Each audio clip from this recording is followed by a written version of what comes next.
Welcome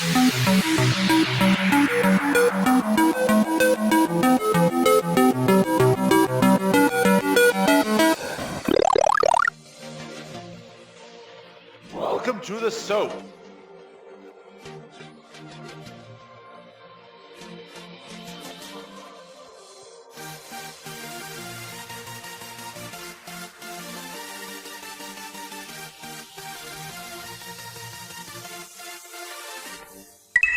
Welcome everyone to another episode of the S.O.A.P. My name is Daniel, and this episode I am joined by Kav.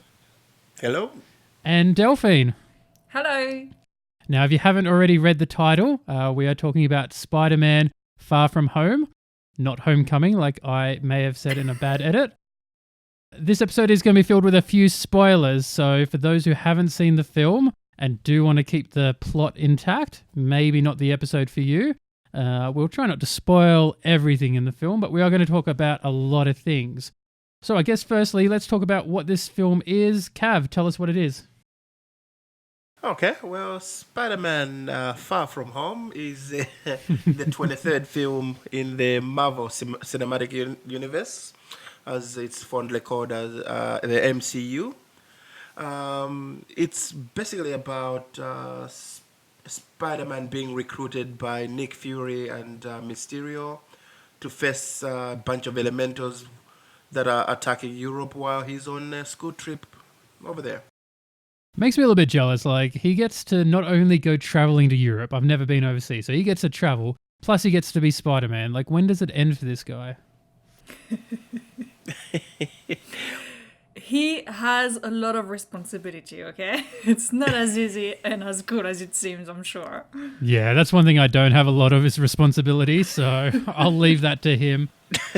Now, the film, from what I can understand and from talking to other people about it, it's been pretty well received by people. I think Rotten Tomatoes has it at about 90% approval rating. I'm not sure how much people trust Rotten Tomatoes, but good rating there. The other one is Metacritic, which has a weighted average, and that's sitting at 69 out of 100. So not so well there, a little bit lower. But, I mean, personally, I really enjoyed this film. What did you guys think of it? Well, I quite enjoyed it as well. I'm more of a DC fan myself than I am Marvel. But in terms of the cinematic universe, Marvel have created a fantastic world with all the different characters, and this particular iteration or a particular movie sits very well in that cinematic universe, and it is a very good entry. So I quite enjoyed it. My son absolutely loved it as well. Yeah, I agree. I loved it. I mean, you know, that's a few Spider-Mans that we have seen now from Marvel, and in the MCU, I think that Spider-Man really works well. And it's a very fun movie. And, you know, you're talking about 23 movies. It's hard to go into it thinking you can be surprised by some of the special effects or some of the scenarios, and yet they still managed to do it. And I just thought it was really, really fun. And it's a very likable Spider-Man. I mean, you can't really fault him. He's just really a nice guy. Yeah, I mean, that's it. It's your neighborhood Spider-Man. Like, you know, he's meant to be fun and helping out and a part of the community kind of thing. I've always been the kind of person who's followed Spider-Man, I guess, seeing the earlier movies where he's more of a journalist. So seeing him in, you know, the school setting and, you know, a bit more techie, a bit more sciencey, which obviously later on he becomes like super big in, you know, for me is always such a weird thing since I was introduced to him as the journalist Spider-Man. I mean, how do you feel about Spider-Man in this versus the Tobey Maguire or whatever his name was, versions of Spider-Man? Or the even earlier one for some of us that are older than you, we may have been introduced to Spider-Man in some of the anime, in which he was the scientist. So for me, that's quite good actually to see, you know, the scientists come out, and that's pretty cool. And it is definitely a different character than what we have seen with the two previous ones. But that works. The first movie in Homecoming, I did feel like it had a very teeny atmosphere to it. It was very teen, and it was a very big switch from other things that we had seen in the MCU up until now, because it's pretty serious stuff. But that works. It's actually quite refreshing. It's almost, the fun side of the MCU, a little bit like Ant-Man has done with a more adult version. Yep. Well, no, sorry. I was just gonna say, yeah. I think it rounds out the universe a lot better. I mean, you got the Iron Man doing his thing. You got Captain America and all that stuff. The Guardians of the Galaxy showing that the whole universal part of the MCU. And then you also go down to Spider-Man, showing the little guy, if you will, and the smaller parts. Is it too early to say that Iron Man's not doing his thing anymore? I think you just ruined it for a lot of people now. For those who haven't yet heard, Iron Man is dead. Yes, and I think this Never casual dead swallow. in our hearts. I mean, that's what this movie is, though. It's about Iron Man being in everyone's hearts. Like, you take the last of the Avengers and what happens there with Iron Man, and then we set this movie, and half of it is about Peter Parker and I guess the whole world dealing with the loss of Iron Man. That plays such a huge factor into it, and we still it's still part of Tony Stark's ego. Like, it's strange that even in death, his ego is still his most prominent feature. Yes, that's true. That's very true. I felt like it was doing a good, tribute to Iron Man in the movie. I also felt that in some way it was not, because of the tech piece that comes in this movie. And the MCU has spent many movies talking about technology and the use in military in particular.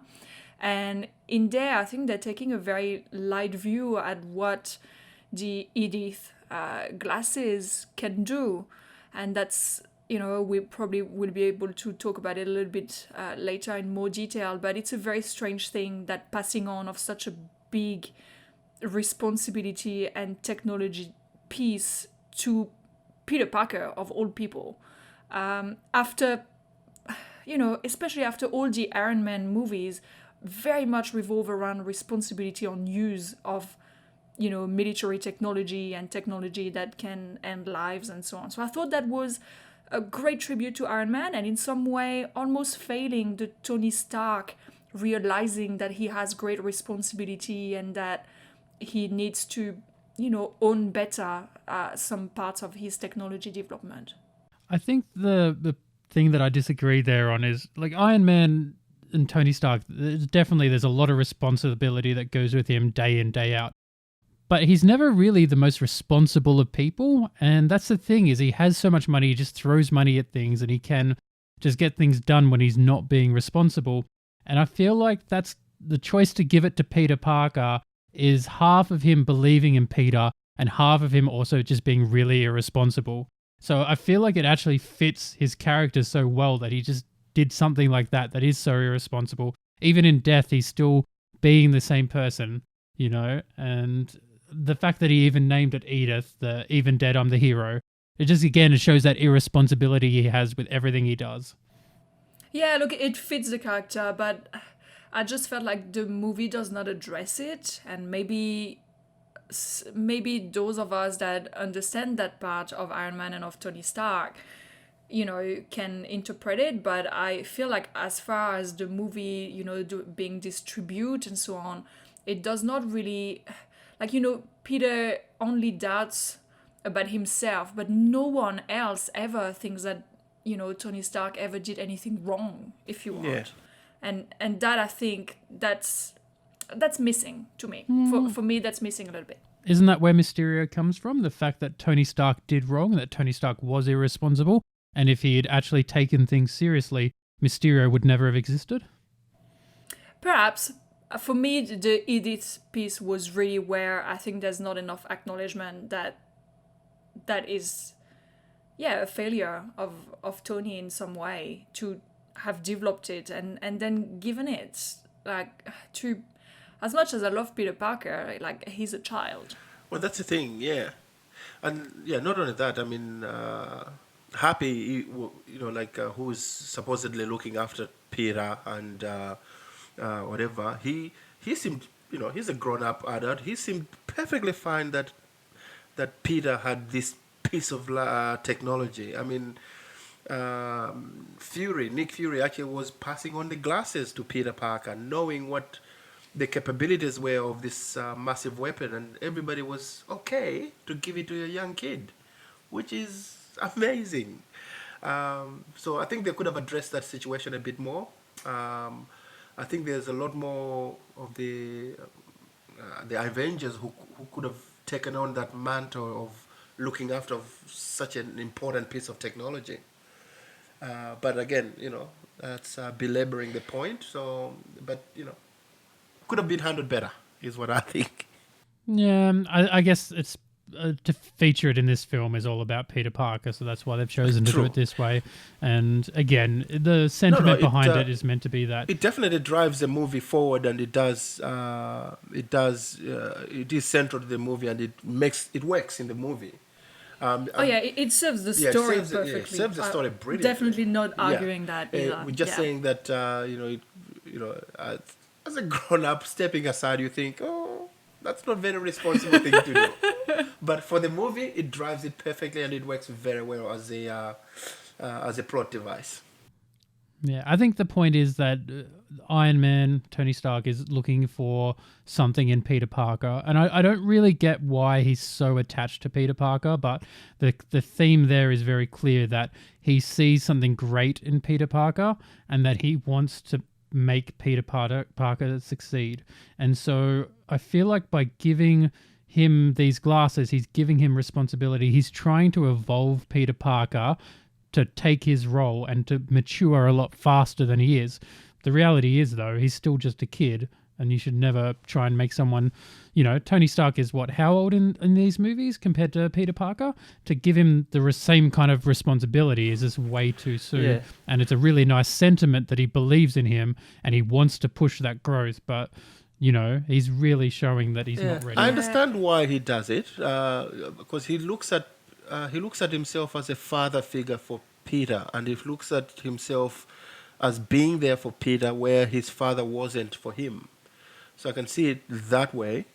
But again, as you said, giving him the responsibility is the only thing I've got a question over. But looking after Peter, thinking that Peter can rise above the situation better than he ever could, I can understand that point as well. Yeah, to me, it's just in a little bit of contrast compared to the interactions that we have seen between the both of them in previous movies, where you definitely see that, fathering figure from Tony Stark, very protective, and in fact, very much trying to not involve Spider-Man in some of the conflict and the bigger responsibility stuff. He's the one that is almost pushing back, So to me, that was really, and I get that, the blip happened and all that. And so perhaps by the time, Tony meets his fate, he has changed his mind. But I just thought it was really strange because if anything, he felt so much responsibility for Peter, disappearing to dust. And obviously, probably a lot of guilt. So I found that really, really strange. And to me, both in character, I get that, like this sort of almost irresponsible side, but also not in character with what we have seen of his more responsible side, in particular when it has been about Peter Parker.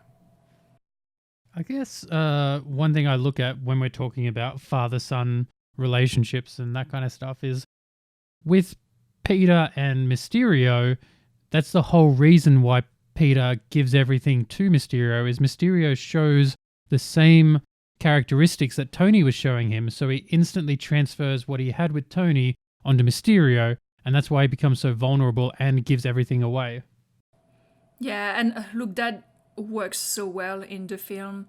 You can really see that relationship and that chemistry working between the two of them.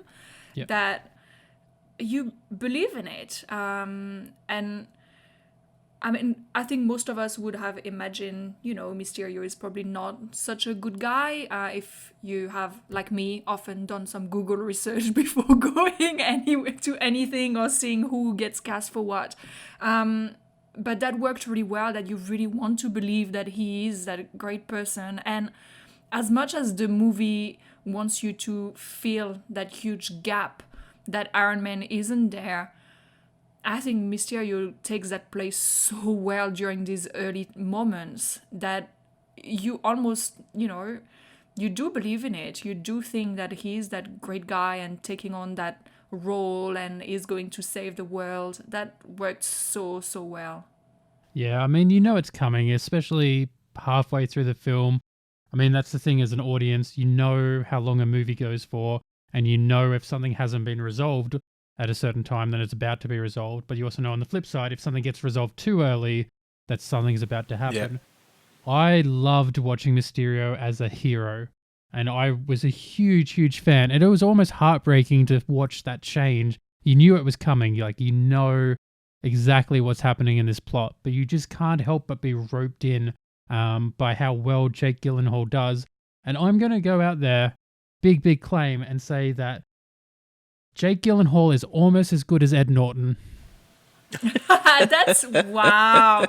We have been waiting for this for a very long time in the podcast. I'm not saying he's as good. We will never ever hit the level of Ed Norton. Is a good but he was. I really enjoyed Jake Gyllenhaal. I like Jake Gyllenhaal as an actor. I don't think he's ever done something that's been so mind-blowing that I'll talk about it for the rest of my life. But okay, keep going. He's not Ed Norton, but I really enjoyed him in this role. I enjoy his movies from Donnie Darko all the way on. I can't say I've ever seen him in a role that I didn't enjoy, but Mysterio just works so well. They talked about all these people, all these actors out there where they are just waiting for the right role for that actor, for them to step in and become part of the MCU. And they said when they found Jake Gyllenhaal and they found this movie, they were like, this is a perfect match. And it really is a perfect match, and he did so fucking well with it. I agree. And the chemistry he had with Tom Holland was very, very well done. It was actually it was good chemistry, good, perfect role for him, and great acting. So I quite enjoyed it. It was very good casting on their part, and not to spoil it, although I think we already spoiled it. I personally don't think we've had the last of him. So I think we might see him again potentially. A character that's all illusion. You can never discount the possibilities that are going to come out of this. And this is the thing is, we talked a little bit about the father-son relationship that he, kind of created with Peter Parker in this movie, and how it's all really just a lie behind it. Deception is one of the key themes in this movie. Oh, yes. And it's not just Mysterio. Mysterio's power is deception. Mysterio deceives Peter Parker into giving everything up. But also, Peter Parker is all about deception. He's trying to hide his identity. He's trying to deceive his friends. The whole movie is about him trying to be Spider-Man around everyone without them knowing. MJ knows, she's following. The other guy that's trying to get with MJ is like, what the shit's going on here?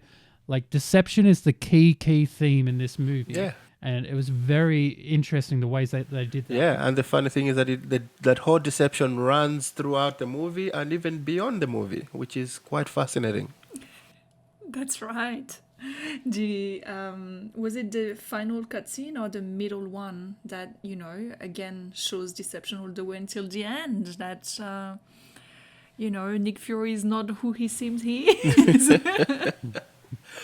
Well, that's the interesting thing, is that one of the original plot points for this movie was that Mysterio was going to be a Skrull.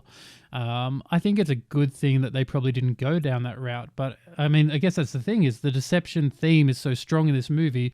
I mean, we still definitely don't know that he's a Skrull. But the Skrulls are involved in all of this, and their whole thing, again, is deception. And it's becoming a very, very key theme with it. Yeah, I think throwing in the Skrull in there was, especially with in Captain Marvel, has played havoc a little bit because now you don't know who's who and who's what's what.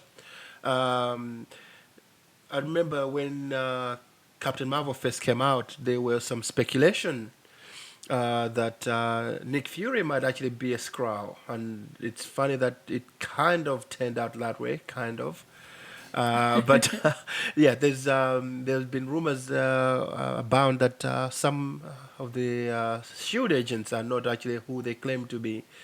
Um, so it's fascinating. I'm curious to see what happens going forward with the race anyway.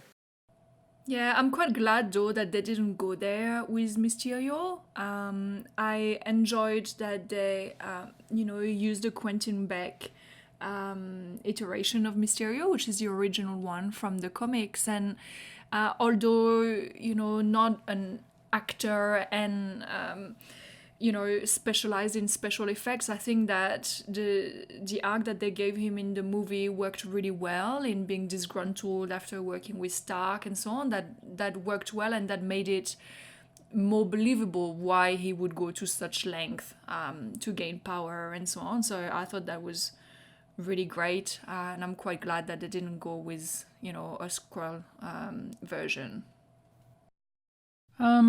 With the different versions of Mysterio, like there's 4 different ones. We won't ever talk about Mysterio on the 4th version because that sounds like the most ridiculous thing I've ever heard.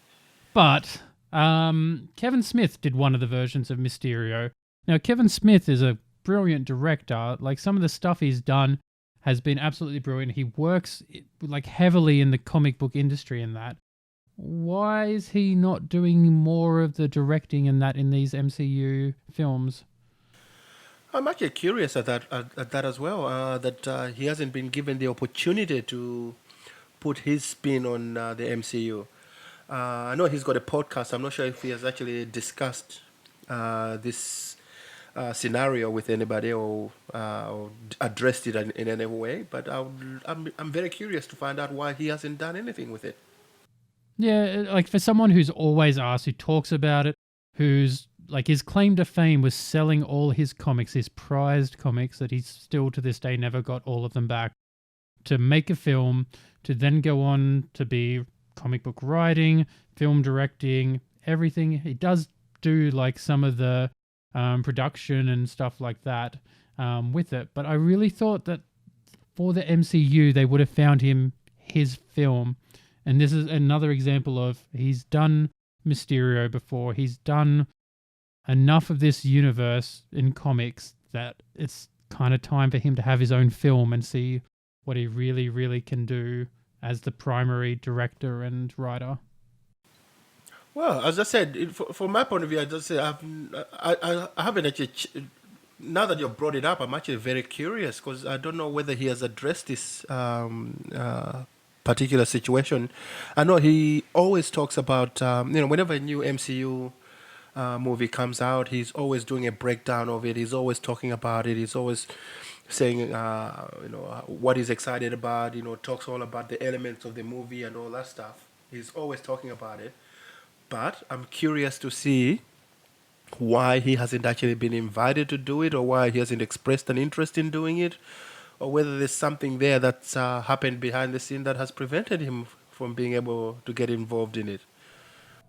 Well, the good news is he actually listens to this podcast. So, Kevin Smith, I know you're listening out there. Next episode, we're going to get you on, answer a few questions. Maybe we'll even work with you, be kind enough to help you direct one or something like that. That was going to be my first answer to your question. Was going to be, well, we might just as well invite him and ask. That might be the way to go, actually, yes. Kev, mate, we got a 6-pack of beer. Come on and let's do this. One of the other things I'd like to talk about, it's a favorite topic of mine just in general life, and that is self-fulfilling prophecies. Now, Peter Parker seems to be the one that's living this self-fulfilling prophecy. He doubts himself so much that he often fails with things that he's doing. And with Edith, I felt like that was a self-fulfilling prophecy. He felt he wasn't worthy for it, and as a result, he became not worthy of it. And I guess that's the thing is Tony believed in him so much to have this. If he'd believed in himself as well, maybe things wouldn't have gone so bad. But he believed, I'm not worthy enough, I have to hand this over to someone else, which is the whole reason everything failed. What do you guys think about, is this a self-fulfilling prophecy or is there something else there? Well, for me, I was actually going to think that not so much a self-fulfilling prophecy, more that I suppose, yeah, in a sense. But to me, the way I looked at it was that Peter hasn't got a father figure, and as I said, he looked at Tony as that father figure. Now that Tony is dead, he was then lost, I suppose, in a sense. Didn't know what to do, didn't know what his place would be, and then out of nowhere comes this guy who appears to be, the perfect replacement for that father figure in who was Iron Man. Now his Mysterio appears to be the perfect guy. He looks like the one who can take on that responsibility, who can fill that gap for him. And then what does he do? He puts all his trust in this guy, and it gives him all the power that the guy was craving in the first place. So that's the way I look at it anyway. Yeah, I wasn't thinking that it was necessarily self-fulfilling prophecy. I think I'm more on Kav with that. You see Peter in this particular movie really torn between being Spider-Man and between wanting to be a regular kid and be on his school trip. And so, he doubts himself and so on, but I also think that there's just that great opportunity to relieve a little bit of the responsibility by giving what appears to be this superhero from another universe that is coming to save the world, the responsibility so that he can be a regular kid. And, again, he's meant to be 16, so I don't know that he really doubts himself so much that he's not worthy, and that it becomes true. I see, how you see that and why we would see that, but yeah, I don't think that he's necessarily, doing it to himself. I think it's just everything that is happening and the fact that he's really torn between just trying to be Peter Parker. Yeah, and having to be Spider-Man. Yeah, no, I was gonna say, me as a 16-year-old kid, if I could get rid of any responsibility that was thrust upon me, I would get rid of it as quickly as I possibly could. I know I'm not going to be asked to be saving the world or anything like that, but if somebody said, "Oh, Andrew, you're gonna clean up the dishes," or "Andrew, you're gonna feed the dogs or do this and that," any opportunity, if I can pass it on to somebody else, my brother, my sister, or even my mom or dad, I'll take the opportunity so that I can go out and have fun with my friends, which is what he wanted to do. He wanted to go out with his girl. He wanted to have fun with his friends on his school trip. Even when his Aunt May told him to take his spider suit just in case, he left it behind because he didn't want that responsibility. He didn't want to have to think about doing any of that heroic stuff anymore. So the first opportunity he got, once he saw Quentin Beck, that he is the right, he thought, this guy can take on the responsibility. He can take care of the elementals. I don't have to worry about it. I can have my fun. I get that, and I get the responsibility of dishes and putting the bins out and that kind of stuff. But if as a 16-year-old kid, someone said, "Here's an army of killer robots, go have fun," would you not take that? Now that you put it that way. I don't know how we would actually react faced with, the chance of dying as a very young person. Yeah. It may look like, a lot of fun from far away, but, I think if anything, that movie also puts it back, into reality, that there's a chance of death, that there are people that are being caught in the mix. And like, I see what where he's struggling with it and he doesn't really want to be a part of it. And perhaps it is because he doesn't think he's worthy, but I also think it is a lot. Yeah, and if you think about the original one, when in Spider-Man: Homecoming, that was him trying to do the bigger things. He wanted that responsibility. Yeah. Wanted to be part of the Avengers. Excited to do it. And Infinity War, he saw the bad side of things. Come Endgame, he saw even worse when Tony Stark died and everything went to hell, so to speak. And now he doesn't want that responsibility anymore. He sees the bad side of things, how things can go wrong, and now he's doesn't want to have that responsibility anymore. So that's how I see it. It's almost the opposite of a self-fulfilling prophecy. Because what he's trying to achieve and so on, actually the opposite happens, because he does have to, in the end, take back, responsibility and become much more than the friendly neighborhood Spider-Man.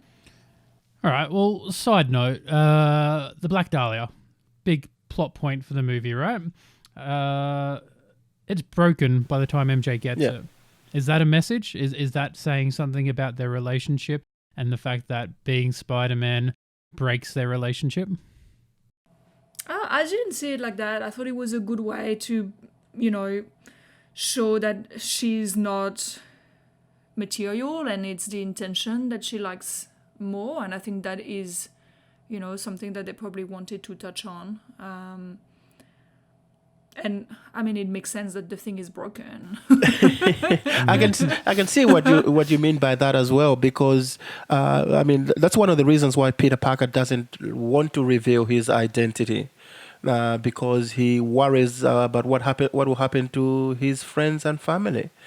So, and we know the impacts of the Spider-Man versus Peter Parker with the relationship to MJ. Like in all iterations, things with MJ don't normally work out because there's so much going on. She wants to do more. He doesn't want her to do more. He's living this double life as Spider-Man versus Peter Parker. The Spider-Man part of him breaks that relationship. And this trip is all about him not being able to be Peter Parker because he is Spider-Man. And as Peter Parker, all he wants to do is get with MJ. But as Spider-Man, he's just hurting that situation.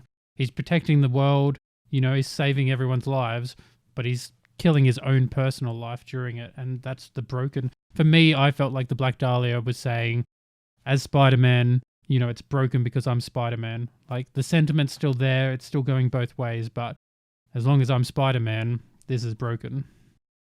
I agree with that as well, in the sense that, yes, I mean, that's what I'm saying, in that, when whatever Spider-Man touches, usually, especially with it, as you said, his relationship with MJ doesn't work out well. Even in the Sam Raimi versions of the movies, I think that was it Spider-Man 3 when he went Oh God, that was a shocking movie. Anyway, I will not talk about that. But yeah, that again doesn't end well. And that whole theme runs throughout the whole Spider-Man comics, books, movies, and that kind of stuff. So yes, I see what the symbolism would mean there as well with the Black Dahlia. So yeah. All right. Well, let's get a little bit lighter on that rather than breaking everything. A short film is due to come out called Peter's To-Do List. Now, that's meant to come with, I assume, the DVD release of the movie or the Blu-ray or whatever media that you are getting it on. So the Peter's To-Do List is about Peter Parker retrieving various items for his trip. It was cut out of the theatrical release, so if you saw it at the cinemas, you don't actually see these scenes and that for it. Fun question. 3 items. What do you think Peter Parker would be trying to get on this trip that was cut out? Delphine. Oh, gosh. I have no ideas at all. All right, Kav. I can't recall what he was trying to get. Well, I guess the whole thing for him in Europe was that he was trying to show MJ, like him as a person, like that. They're meant to be meaningful items for it. Maybe he was trying to get some other items that weren't so meaningful. A German pickle, maybe a crossover with some Rick and Morty. German pickle Rick. Anyone? No one? No one. Oh, jeez, Rick. I'm sure that will resonate with all the Rick and Morty fans out there. Yes, I really wish I could come back to on that, but I'm afraid my Rick and Morty knowledge is minimal. What does Peter Parker get? Is he just hunting Europe for condoms? 3 fun items, go. A T-shirt that says, "My friend went to Venice, and this is a stupid thing that they got me back." They don't go to Paris, but they do go to London. He would get some English breakfast tea for his aunt, and in Germany, he would get some pack of pretzels. Now I'm hungry. Kav, 3 items, go. 3 items.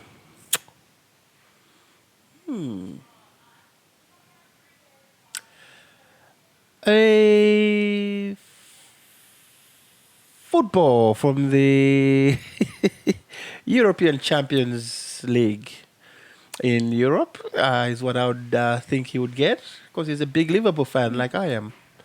That's in my... Oh, so in 2023 or 2024, whenever the movie is, that's the champion team. Good work.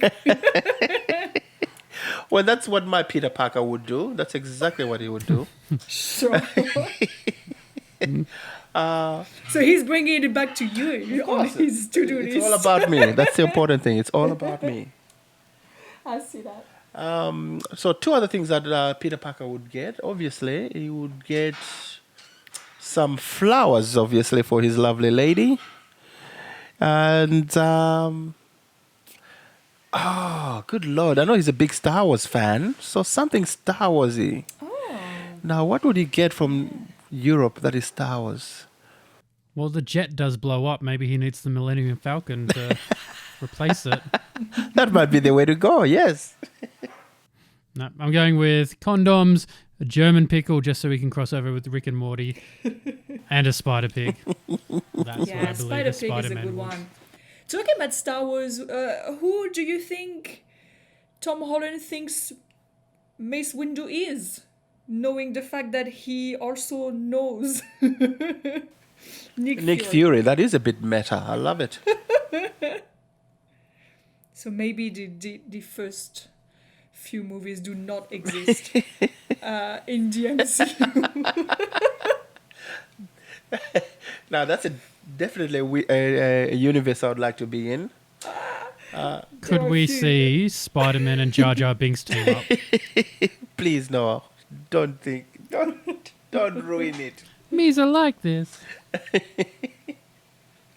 Talking about these things and different universes and different movies and things that may appear as inconsistencies, I think this Spider-Man movie once again was one of the movies that may create a little bit of plot holes in some of the very complicated timeline within the MCU. They don't explain very, very well in Infinity War what exact time the blip essentially happens and everybody disappears, and we know that goes on for 5 years. But by the time Endgame happens and people come back, and now Far From Home happens obviously after in the timeline, there's a few things that are a little bit strange with the age of Spider-Man. So from memory, in Homecoming, he is 15. Whereas in Far From Home, he does tell Mysterio in the bar that he's 16. Which, if you add everything up, would mean potentially that he has been 16 for about 16, 17 months.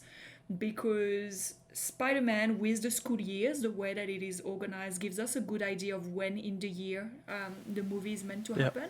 So there's some inconsistencies with the timeline.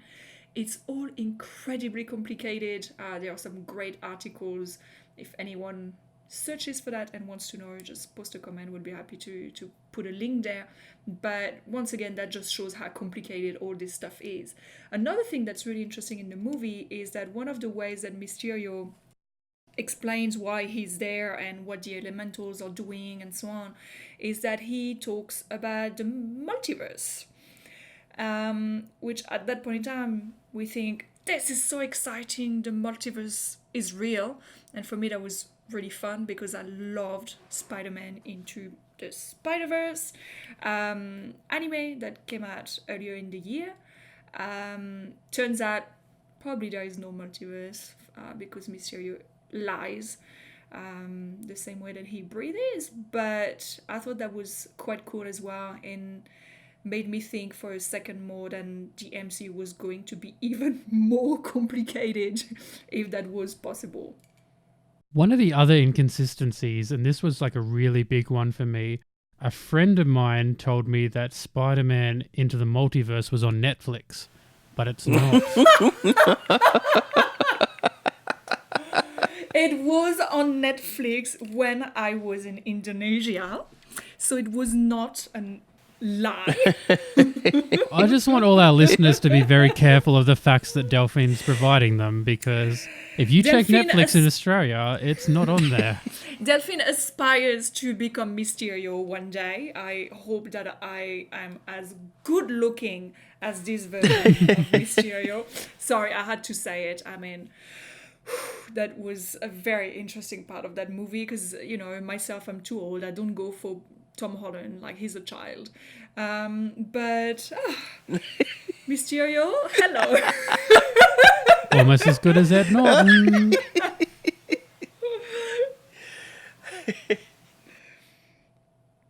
That movie is still not on Netflix. In like 5 years when we finally release this episode, it's still not going to be on Netflix. It's still going to be a valid point. No, I don't think it will ever be on Netflix over this side, no. All right, a couple of random trivia points and that for everyone. Firstly, Peter Parker's suitcase has the letters BFP on it. Anyone think of what they mean? Am I supposed to answer that? Ben Franklin Parker, That is uncle? Indeed. I feel like you're reading this off something. No, but I do not know the middle name, but I imagine that it might be Uncle Ben. It is Franklin. It's Ben Franklin Parker. Are you for real? Delphine, for those listening, we know Delphine, in fact. She's reading this off somewhere. Don't believe what she says. Don't believe really her. Not. I'm so happy with myself right now. I don't care if you don't believe me. I will be feeling very happy with myself for the next 10 minutes. The importance of Ben, or Uncle Ben, like not just in the death, is that the death motivated him to use his powers responsibility. And that's what we're talking about in this film, is responsibility of using Edith and being Spider-Man, that kind of stuff. So having the letters BFP on his suitcase, it's a small little token, but it's something that we should be reminded that, you know, responsibility is at the front of his mind. Another thing is the MCU clips, the trailers that are shown before any of these movies come out. There's a very common theme where they actually have a scene in there that doesn't actually get shown. Yes. I may have actually touched on this a little bit earlier, but the trailer showed Spider-Man defeating a gang of bad guys in a restaurant while wearing his nanotech Iron Spider suit before departing his for the school trip and that kind of thing. That doesn't appear in the movies at all. I'm assuming there's an extended cut or something like that. Obviously, they filmed it. But a little bit of trivia, that's not in the actual film. We have a wrestling poster featuring Crusher Hogan. It's backstage at the charity fundraiser where he's, you know, being Spider-Man to help Aunt May. Crusher Hogan is actually the wrestler that Peter Parker got in the ring with in Spider-Man's very first appearance in Amazing Fantasy number 15. So that's like a cool little Easter egg. I'm sure there's someone out there that creamed themselves over it.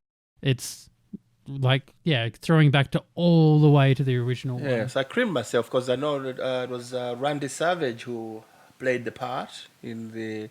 Because I was a big wrestling fan back in my days, in my younger days. So it was good to see old Randy Savage over in playing the character Crusher Hogan. And even funnier that his character's name was Hogan, because his arch rival in the WWE was Hulk Hogan. So it was funny. Ah, So a bit of trivia there for you interesting as facts. well. Here's another one for you. Mysterio was actually designed to come into Spider-Man a lot earlier. In fact, he was meant to come into Spider-Man number 4 that got cancelled. Now, he was going to be played by Bruce Campbell, of all people. I'm not sure what you guys think about Bruce Campbell versus Jake Gyllenhaal. But Bruce Campbell was a childhood friend of Sam Raimi. He was going to do Spider-Man 4. And he made cameos in the other 3 Spider-Man Yes, films. much the same as Stan Lee does his cameos. Bruce Campbell used to do some cameos for Yeah. Sam Raimi as well. Yeah. Yeah, so that's very interesting that we could have had a very different Mysterio a lot earlier. Yeah, I mean, obviously, I will take our current Mysterio over Bruce Campbell any day, just on the basis of looks. But I really loved what they did with Mysterio in terms of powers. And I mean, obviously, he does not have powers, but what you think he has powers and the special effects and so on, it is so cool for a guy wearing essentially a fishbowl over his head. When we first saw that Jake Gyllenhaal would be playing Mysterio, I think everybody just went like, "Oh, wow, it's such a huge villain, but how is that going to play in film? Because that's not necessarily the coolest villain look with the fishbowl." But that really worked so well. So I'm glad that we got to see it now with what special effects and CGI looks like Yeah. now compared to what it may have looked like. That would have been what, 10, 15 years Yeah, ago? with poor Bruce, yes, that would have been interesting. Yeah, at a time where probably a lot of that would have been costume based. I can't imagine what that would have looked like. Probably like, a bad cosplay. Yeah, I mean, just like I suppose if you look at the Green Goblin in the original Spider-Man, Yeah. I don't think it dates. It doesn't date very well. I mean, when you look at it, it's, No, it does not age no, it doesn't very age well. very I mean, well. when Yeah, exactly.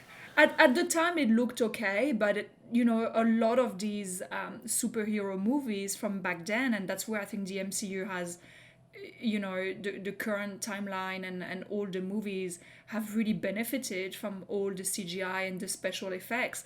It's not costumey anymore. Yeah, It used to be very, very costumey. that's true. And it's good that the technology has come so far. I mean, compared to even remember how bad it was with Green Lantern. Oh my God, that was shocking. Actually, I had the misfortune of trying to watch Green Lantern the other day. I thought I'm into the I'm into the superhero movies at the moment. Let me see if I can check out Green Lantern. I think I lasted, I don't know, 20 minutes if Or that. Batman Batman Forever. Forever. That's another one. With a nipple suit and all that stuff. So I thought, yeah, no, it's I can't complain. The CGI has improved immensely, so it's good to see. Yeah, that's made that movie really amazing. And, we're talking about deception and the illusions that Mysterio, gives to Spider-Man. And I really loved that scene where you do not know what's real and what's not. That, to me, that made the movie. At that time, I was like, wow, this is so cool. Because up until then, there wasn't, full-on illusions where you're almost like in a different world.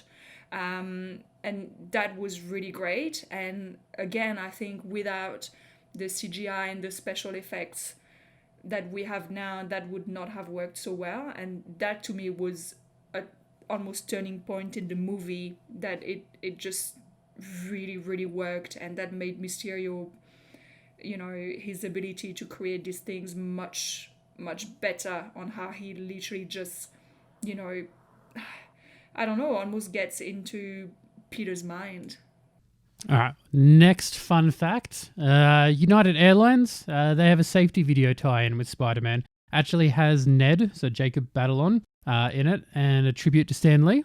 So that's pretty cool. Ties in with the latest of the movies. But this is actually the first film that doesn't have a Stan Lee cameo, which is a bit of a sad fact to go with it.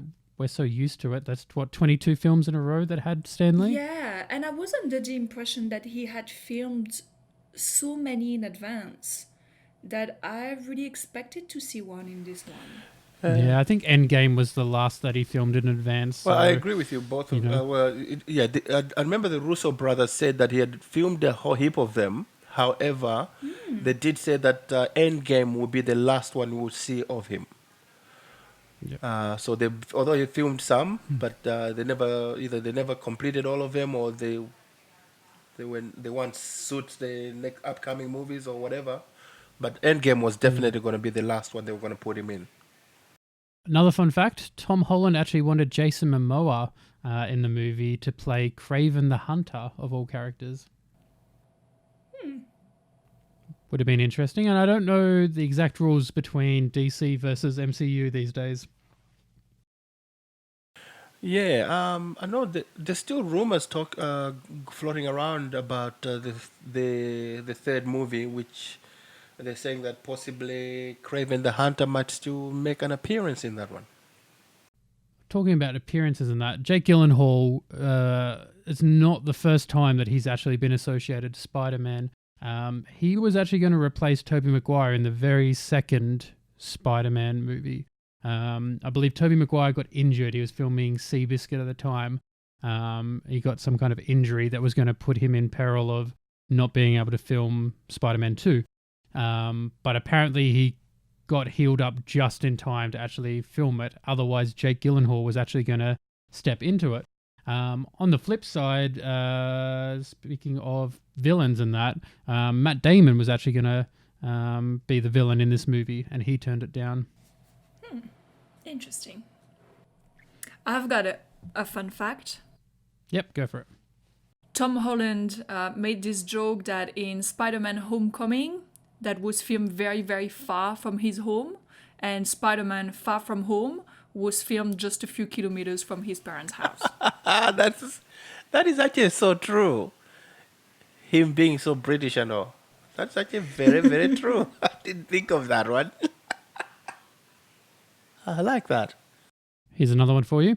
Jake Gyllenhaal is never seen wearing anything other than the full superhero suit in this film. There's not a single scene without it. Now, he was That's actually... incorrect. When?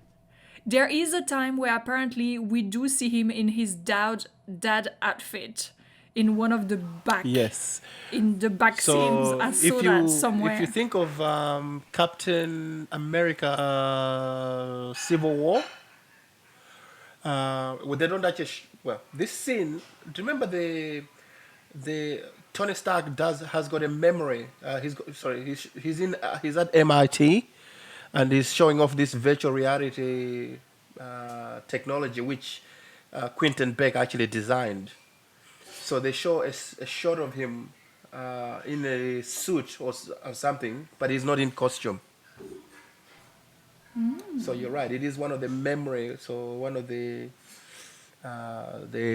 back scenes or the what's the word I'm looking for? Now, one of the flashbacks. Oh, see, I thought that I saw, on like a Facebook post that there is a time in this movie that he's wearing, like a shirt and some shorts, and he just is somewhere where he shouldn't be. And seen at the back. I'll have to fact check that. Yeah, because I'm curious about that one as well, because I'm sure he wasn't wearing his mysterious suit, or unless they just showed his face. I can't remember. Yeah, that might be that. Well, it was suggested, apparently, based on the facts that I have. Who knows how correct the things on the internet are, but it was suggested to him that he wear something else for some of the scenes. But according to Jake Gyllenhaal, he liked wearing the suit so much that he actually refused to wear anything else. Cool. Interesting.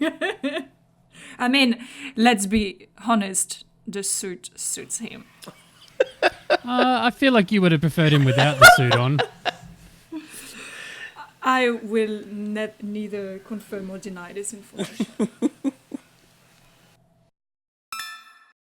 I have found what seems to be one of the times where, using screenshot from the movie, they did show that Quentin Beck was behind Tom Holland in Venice when Spider-Man is about to buy his Black Dahlia necklace.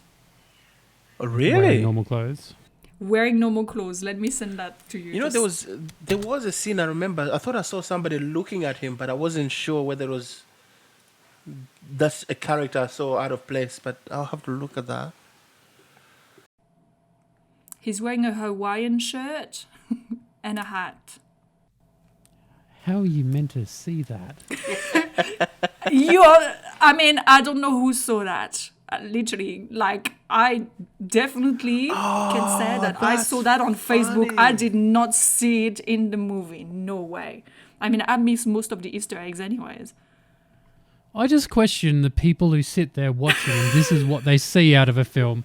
You got fucking shit blowing up over there. You've got fucking some shit happening over there. Oh, there's Jake Gyllenhaal in a Hawaiian shirt, guys. That's what I saw. Fuck, mate. Did you watch the film? I know, right? I know. There's a lot of people, like I watch a lot of YouTube videos and that kind of stuff, from new rock stars and people like that who are always doing Easter eggs in the movie and this and that in the movie. I'm thinking, how do they even get the time to watch all this and to pick up all these different details out of these movies? I can't even imagine what they were looking at. It's crazy. I just remember with Game of Thrones when they were like, yeah, there's a Starbucks coffee cup in Yes. this episode. Like, I know. this is right there.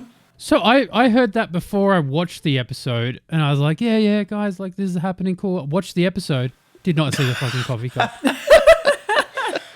I went and checked the screenshots out later because I didn't want to spoil it for myself, but I was like, I know roughly where this is happening. I did not see that coffee cup. The water bottle that's in there, the fucking camera guy that appears, all this shit that like is in Game of Thrones. Fuck, I did not see a single bit of it. I was just watching the show. Like, what are these people watching? Like, oh, maybe if I watch the bottom left corner of my screen, I might have a better time than watching this show. What are you doing, guys? What are you doing? That's funny. I can never. I don't know how people work that stuff out. I really don't. Blows my mind. But, I mean, the good thing is, for those people who like watching the bottom left-hand corner of the movie instead of the whole thing, third movie is coming for Spider-Man. Yay! Well deserved, I'm sure. Well deserved, because that was a good entry, as I said, and I think I would like to see more of Spider-Man.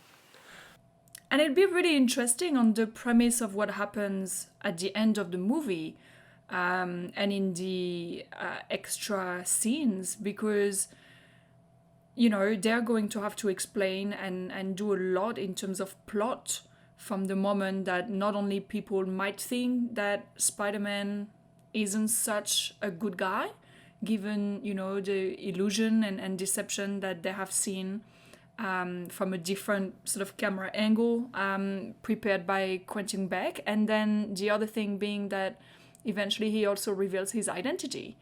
So that's going to be really interesting as a third movie, how they get over that. Two options. You either have them discredit Mysterio, so they prove illusion tech, he made all of this up, not really, Peter Parker, all this kind of stuff. Or you go back to the whole Skrulls thing, and the Skrulls look like people, so it was a Skrull that did bad things, not Peter Parker. Maybe. I have to say that that's a particular, plot that I don't always enjoy, the whole discovery and, we think it's you, we think it's not you, and so on. So it'd be really interesting how they play with that. And maybe you would be proven right with one of these two theories. What do you think, Kev? Well, I do believe that, yes, I'm sure they will they'll play with it, for a little while. They'll say, "No, Peter's the bad guy. Spider-Man is not as nice as we thought. He was the villain all along," and then he'll have to turn that around somehow. I just don't know how they're gonna work it in. I think from my point of view, I think the bigger issue would be obviously that now that I'm not sure. Okay, there was a. I'm not sure if you remember at the end of Homecoming, when the Vulture is in. I think the Vulture there's a villain in the first one. He's in jail, and there's another inmate who asks if he knows anything about Peter Parker or not Peter Parker, anything about Spider-Man or something, and Yeah. because he knows the Vulture knows Peter Parker is Spider-Man, and he also is dating his daughter, of course. He didn't want to reveal who Spider-Man really was. So now that that guy knows who Spider-Man is, everybody knows who Spider-Man is. Maybe the bad guys would then try to come for him and his family. Maybe that's more what's gonna happen around that whole situation. I could be wrong though, but it's always fun to speculate. Yeah, they're gonna have to fake his death. True.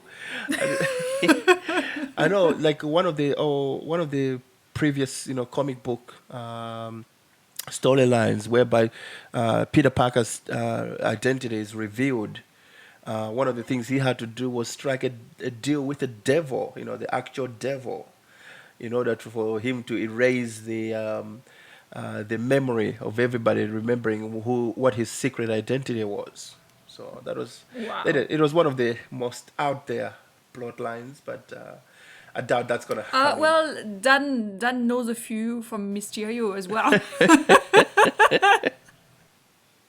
The other fun fact, which I forgot, kind of forgot, not that it's a big issue, but the comic book. I was actually thinking of the movie Logan, which was the final movie with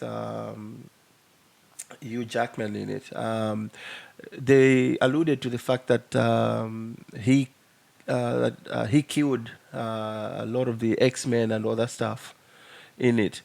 The plot line from the original comic book had him. He actually killed. Well, Wolverine killed a whole heap of the X-Men because he thought they were villains, and the reason he did that was because of Mysterio. He actually created an illusion whereby he made him think that all the X-Men were villains and all this stuff, and he actually slaughtered a lot of them.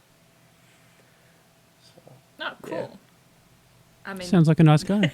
Lovely guy. he's so beautiful, he can do whatever.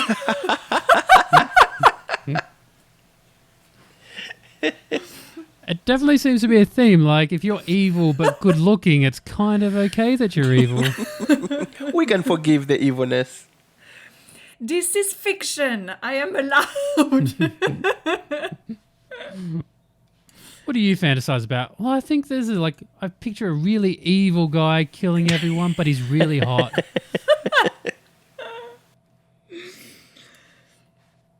All right. Well, we should probably wrap it up there, guys. Any last thoughts on the movie? If you haven't seen it, and we hope you did not listen to all the spoilers, go see it. Also, very soon, the other Spider-Man movie will be on Netflix. Well, as a final movie in the Phase 4 of the MCU, that was, I think, a good way to end it all, and a good stepping point to hopefully for bigger and better things to come in the MCU. So looking forward to it all. Yeah, I mean, that's the thing. I won't talk too much since we're wrapping it up now, but that's the end of the phase. So we've got the new phase being announced and, all that kind of stuff. So that's going to be very interesting. Yeah, that's right. San Diego Comic-Con. Comic-Con, yes. I think it's in a few days it should start. So looking forward to it. For everyone listening, that was about 5 years ago, but... So by now, that movie is definitely on Netflix. I'm still betting on the fact, no matter how many years from now this episode actually comes out, that Spider-Man Into the Multiverse is not on Netflix in Australia.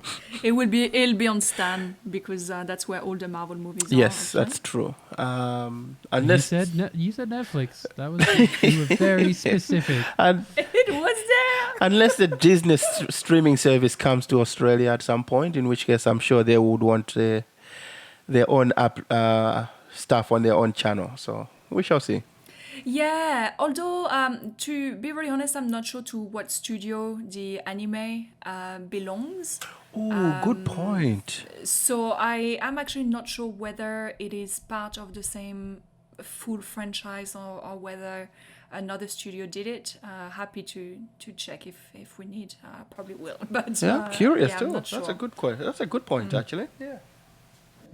For those listening, Delphine has confirmed that the Disney streaming service is already available in Australia, so jump on it right now. But no, thank you everyone for listening. This has been a great episode. I've certainly enjoyed being on it. Thank you, Delphine and Kav, for being on it as well. Thank you. Thanks, no problem. And that hopefully I'll be on a little bit more than I have been the last few months. Yes, for those who do follow us regularly, the two of you out there, we have been hit by a little bit of illness and various other issues. So there was a little bit of a gap between episodes, but we're back on track to getting everything out regularly until we all get sick again. So thanks for bearing with us. As always, you will find us on Facebook, YouTube, Reddit, SoundCloud, iTunes, 20 other things as well, Patreon. So please give us a like and subscribe if you've got half an hour or two on all of those media. But yes, please leave us some feedback, anything that you want us to talk about, discuss, anything that we may have missed in an episode, all that kind of stuff. Jump on, give us a comment, and that. But thank you everyone for listening. This has been another episode of The Soap. See ya. Bye. Bye.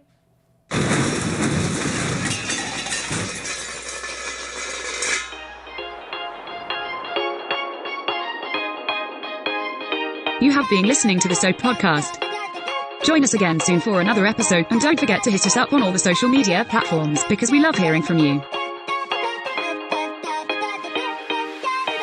That's it, man. Game over, man. It's game over.